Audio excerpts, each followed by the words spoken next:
Luke chapter 4, verses 1 through to 4, and these are the words of God. Inasmuch as many have undertaken to compile a narrative of the things that have been accomplished among us, just as those who from the beginning were eyewitnesses and ministers of the word have delivered them to us, it seemed good to me also, having followed all things closely for some time past, to write an orderly account for you, most excellent Theophilus, that you may have certainty concerning the things you have been taught.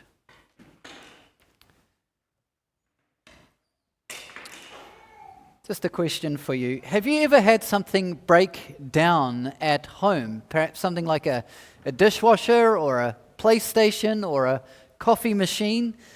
If you're like me, my first response is usually to give it a Google, to go hunting around YouTube for a fix-it tutorial.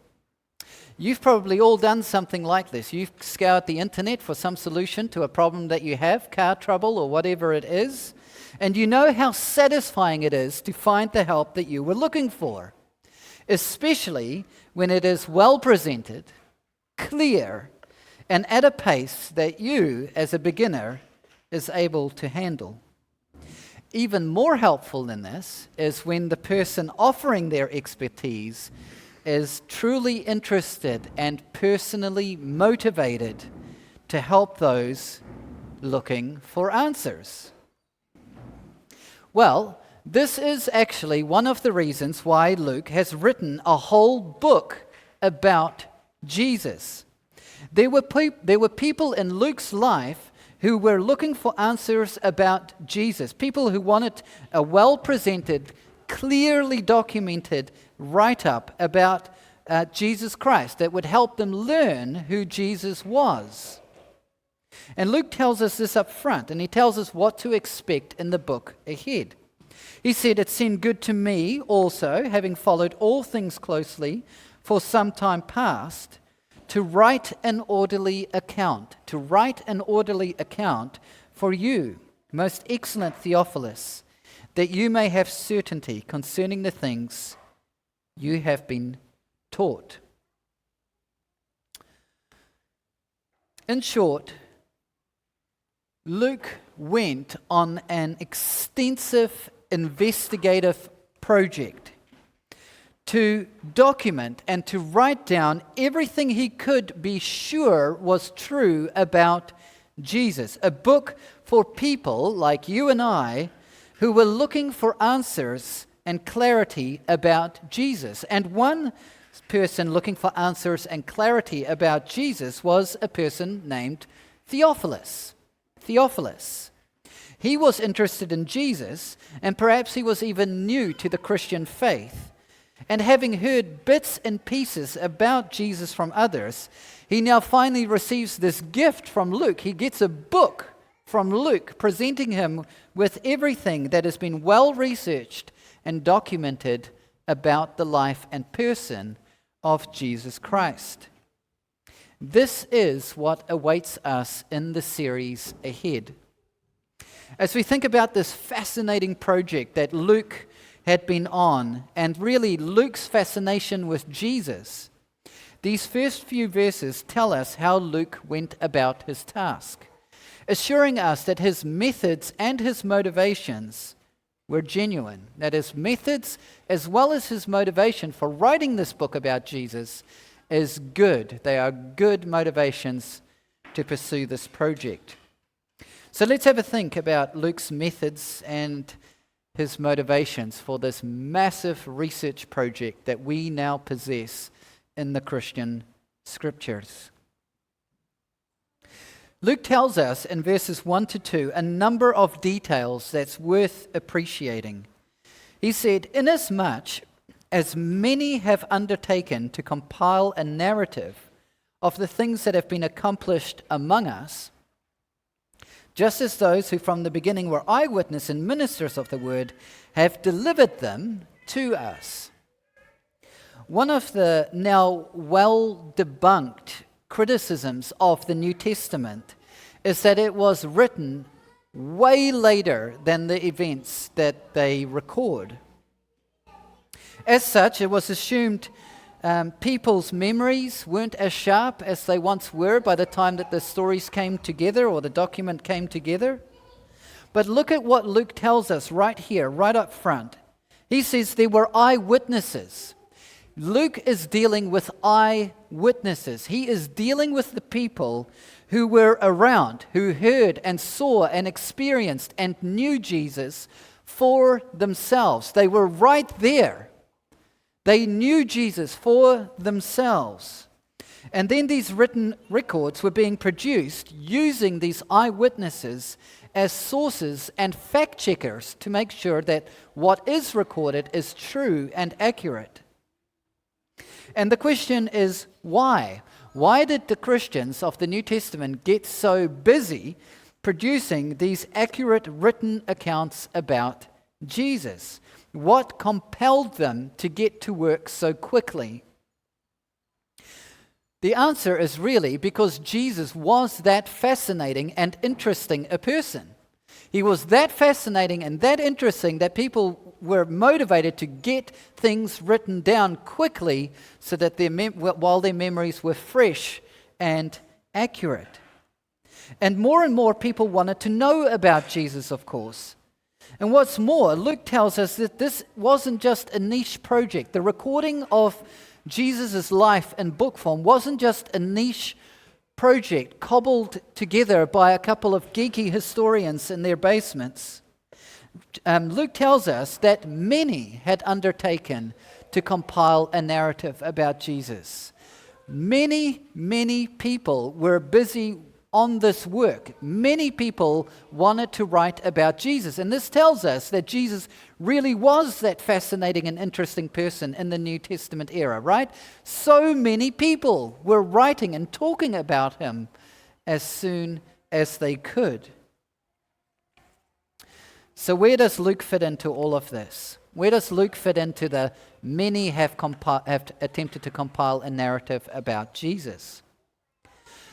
Well, his task or his passion was to investigate all these interactions, all these experiences and teachings and doings of Jesus, and then publish them in a well-documented and a well-presented and a well-researched book. To which we're asking, by what method? By what method was Luke doing his work? How did he select what to include and what to exclude? How would he know fact from fiction? How would he keep the true version events about Jesus from blurring into a more marketable embellishments about Jesus? How would he know what to put in his book? To answer this, I'm suggesting to you that if Luke's aim was to produce a public record about Jesus, a public record that would be worthy of being considered and preserved as an accurate public record, he would have to be highly disciplined. I mean, just immensely disciplined and diligent not to dress it up or to airbrush any of the facts. He would have to be so laser focused on that job to be as accurate and as reasonable about the events as is humanly possible. And if anything in his book, just keep in mind, if anything in Luke's book was to be discovered to be a fabrication or a misrepresentation of the facts, it would cast a shadow over Luke's entire project. So there's obviously a lot riding on Luke being methodical as an accurate researcher. That's his method. He has to be accurate, because if he's found out not to be, his whole work will be cast into doubt. In this regard, the Christian academic Dale Ralph Davis, he noted the following. He presents us this problem. He said, in the first century, there were many eyewitnesses who were hostile to Jesus and opposed to the apostles. If the early Christians, whether in written accounts or in oral witness, had exaggerated or twisted the truth, they would have been exposed by the anti-Jesus coalition. That's what's at stake. Luke has to be diligent and he has to be accurate because he will be exposed if he's making mistakes, if he's telling a fib here or there, if he's dressing anything up, he will be exposed for his deception. So what methods did Luke commit himself to which would survive that kind of stress testing and scrutiny and hole picking from the anti-Jesus coalition of his generation? Or to ask it more positively, how could Luke's readers, people like you and I, be assured that we possess a truthful and a historically faithful witness about Jesus? How do we know that when we read this book of Luke that these things really happened? That we can have any confidence that Luke was recording real events and real conversations that Jesus had? How do we know? For a start, a good part of his research, Luke tells us, is what he relied upon. He says that he relied upon eyewitnesses and ministers of the word, or probably more literally, eyewitnesses who then became ministers of the word. Preachers, evangelists, apologists, whatever it was, people who disseminated what they heard and saw about Jesus. But the main point is that Luke was sourcing his information from from people closest to the action, eyewitnesses. These were the people that were right there. So you can't get any closer than the eyewitnesses, right? They were the people right there, and these are the sources for Luke's research. People who saw, heard, and experienced and interacted with Jesus for themselves. This answers another of those well-worn criticisms of the Bible. In times past, it really was popular. It was a popular objection to say that the Bible is like a whole lot of Chinese whispers that have finally come together. That the Bible is like a whole lot of Chinese whispers finally come together. That is, one person told another person something that they heard about Jesus, and then that person told another person what they heard, and so on and so on. But the message gets degraded in accuracy at every link in the transmission. Many critics have suggested that the Bible is a bit like this. It is no more reliable than a game of Chinese whispers. And so, while the Bible may contain truth, they say, it has been passed along so many times that we can't be sure what parts are really true. If we take Luke at his word, he tells us that's not how he sourced his information. Sure, Chinese whispers might be an interesting game to play, but this is not the game that Luke played to get his information about Jesus. He didn't settle for second and third-hand regurgitations of information. He followed his leads all the way up. He went to the sources. He went to the eyewitnesses himself. And that would take quite a lot of effort and determination and persistence, wouldn't you say? If someone said to you, look, I want you to do some research on a person that just recently vanished or was deceased, and some people are claiming that he was raised from the dead. I want you to go and do some research on that person's life. It would take an awful lot of determination to go and chase down the eyewitnesses, wouldn't it? Not everyone has that kind of work ethic. To meticulously research, to travel, to visit, to interview, to cross-check, and so on and so on. But this tells us something about what Luke was like as a person. It tells us if you were to meet Luke and you were trying to figure out what kind of character he was, you would almost certainly come to realize that this guy won't settle for close enough is good enough. That's not who he is as a person at all. In the Bible, Luke comes across as a guy who remains highly committed to whatever he applies himself, whether it's this project that he's got on the go to write a book about Jesus, or whether it's the people that he cared about. He remains committed all the way through. One of his closest friends, one of Luke's friends, the Apostle Paul, affirmed this about Luke. He said, Luke alone is with me. He said, Luke alone is with me. And at the time when Paul was writing that and telling us about what a good friend Luke was, Paul was in prison. So he's saying, Luke alone is with me. He's saying, everyone else abandoned me when I went to jail. Every other friend that I knew just didn't show up. Everyone but Luke.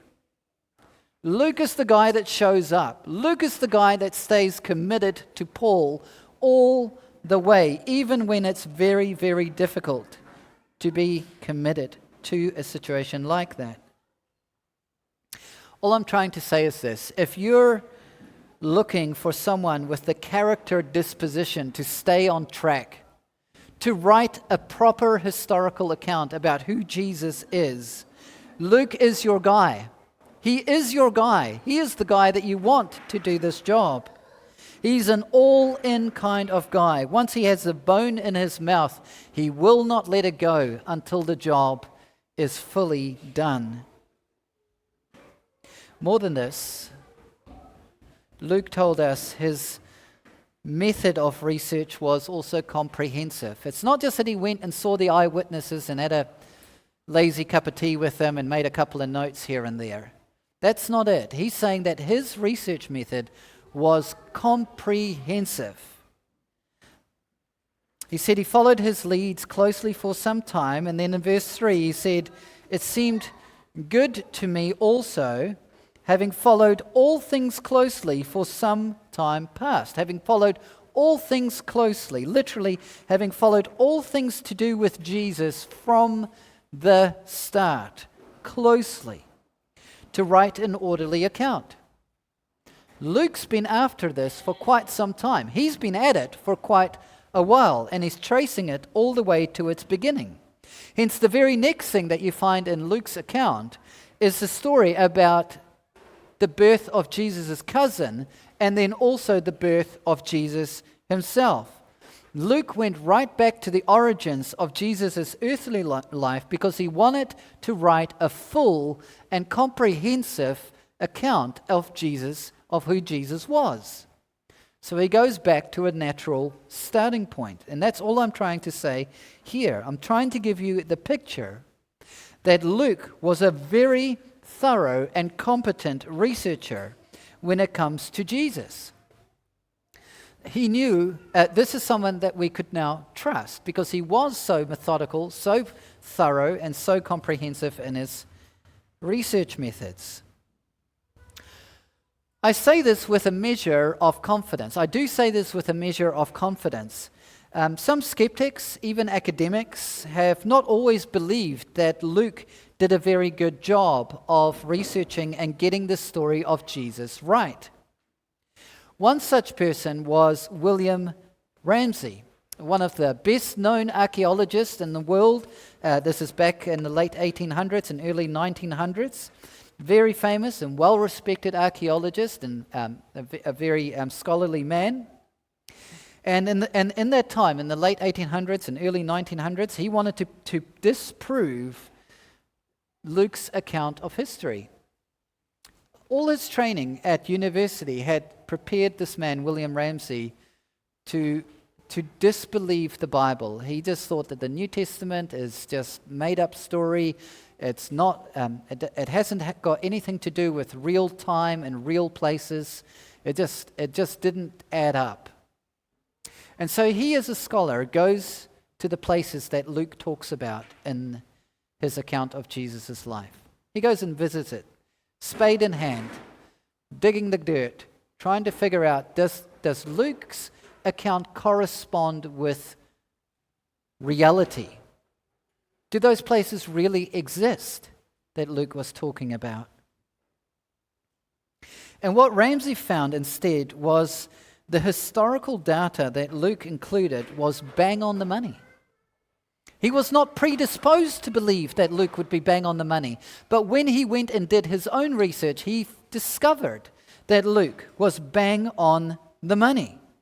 Not only that, Ramsay would go on to say that Luke is a historian of the first rank. Not merely are his statements of fact trustworthy, he is possessed of the true historic sense.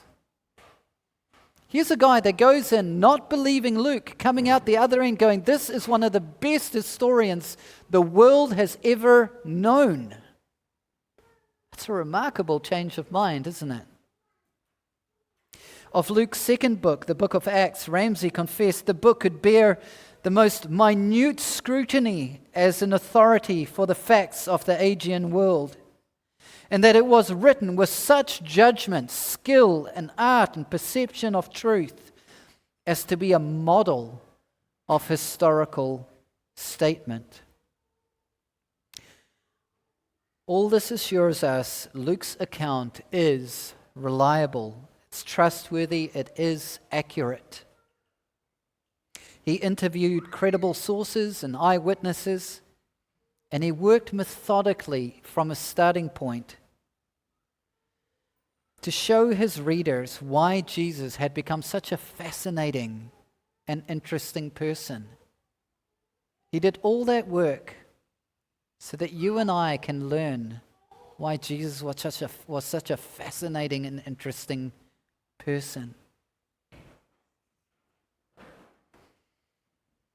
Having done a bit of thinking about Luke's methods, we could also ask the question then, what about his motivation?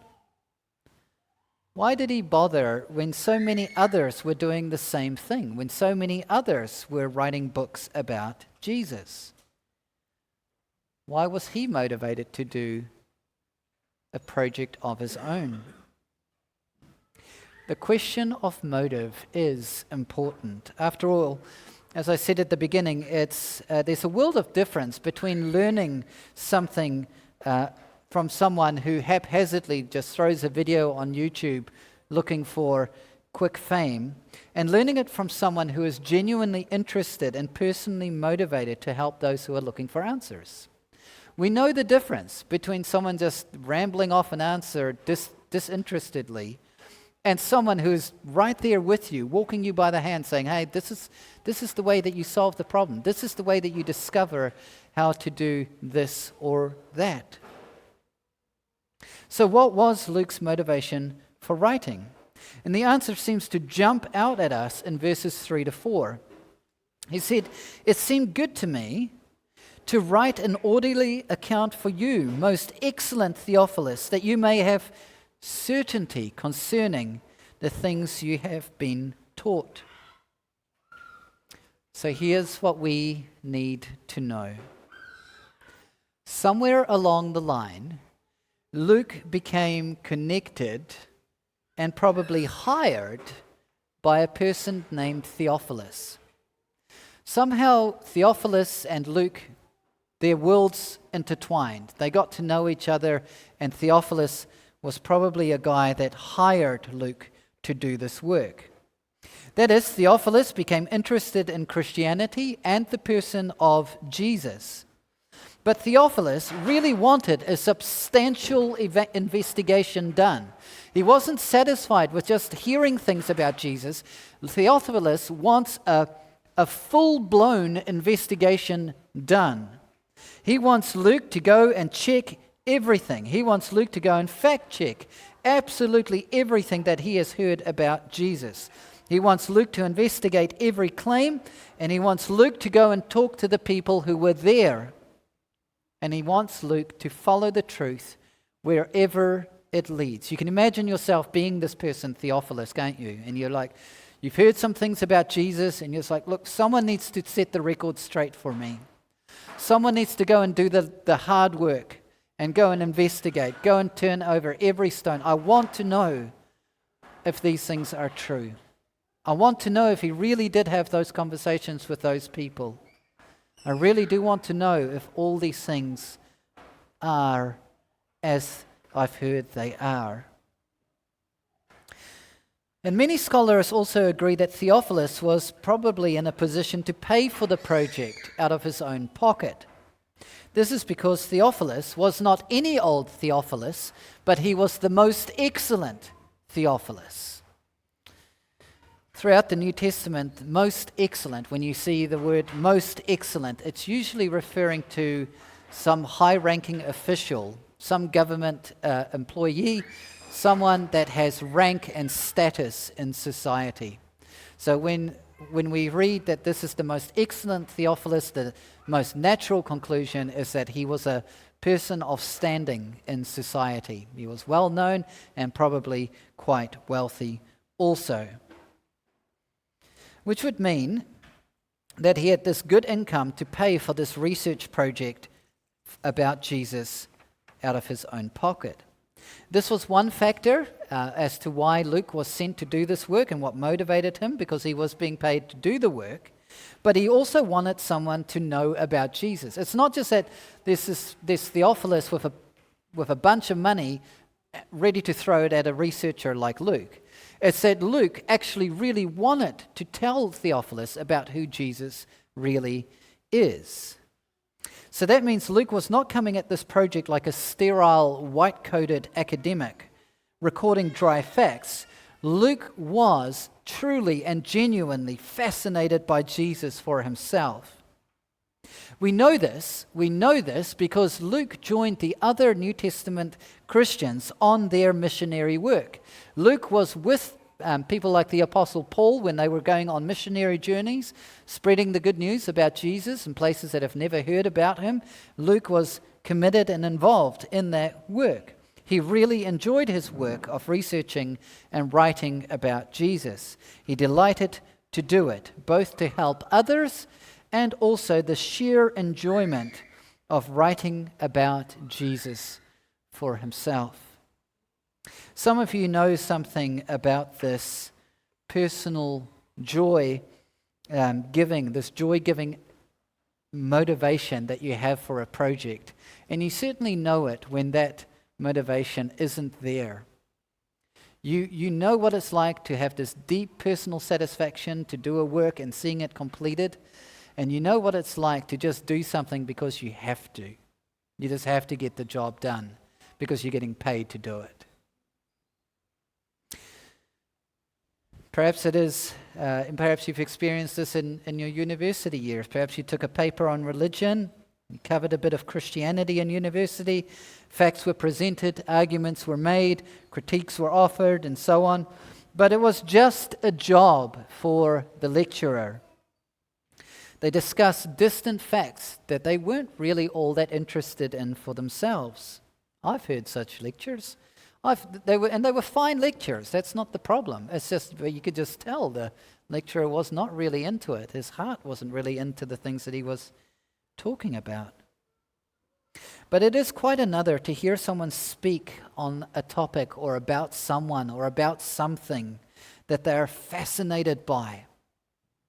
Ask a gardener about their gardening. It's way different from someone that just mows a lawn and sprays Roundup everywhere, isn't it?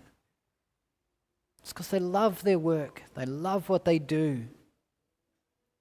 There's a compelling passion to their work. C.S. Lewis once talked about this kind of passion and fascination, and he regarded it as true and good motivation. He said, people who are really into their subject, into the topic that they're writing about or researching about, that's a really good motivation to have for doing the work that you are doing. Lewis famously said, I think we delight to praise what we enjoy because the praise not merely expresses but completes the enjoyment. It is the appointed consummation. And that's what we see something of in Luke's motivation. Jesus captured Luke's attention and fascinated Luke to the point of delighting in Jesus. And Luke wants Theophilus to share in that same delight about Jesus. He wants that passion to be spread. He writes to Theophilus about this passion of his saying that you may have certainty concerning the things that you have been taught. And it's doubtful to me that Luke had in mind certainty as a mere statement of fact. It's not just that he's writing to Theophilus with some bare facts. Here, I just want you to be absolutely sure that yes, Jesus did this or did that. Doesn't matter what you think about it afterwards, but here are the facts. That's not the kind of certainty I think that Luke has in mind. It's the kind of certainty that lends itself to the invitation of trust. I want you to be certain, Theophilus, because I want you, like me, to be able to trust the Christ that I am writing about. Recently, we went up the Sky Tower in Auckland to the observation platform with the glass floor panels. You may have been there yourself. You go right up top and you walk around this observation deck, and there's these glass floor panels, and you can see all the way to the street below. There's a sign by the glass panels that says that it's as strong as concrete and it will comfortably hold your weight. I could know that as a fact. I could watch others step onto the glass with certainty. And yet the point of going up the Sky Tower is not to read about the strength of the glass, but to trust the strength of the glass for myself, to step onto the panel and to see if it'll hold. That's what Luke's book about Jesus repeatedly presents us with. It's not merely written as an encyclopedia entry that we can close and then file away as another bit of trivia knowledge. Though Luke will be presenting us with facts and history and transcripts and details to do with Jesus, it is done with this invitation. Will you trust Jesus? Will you trust him? Let me pray for us.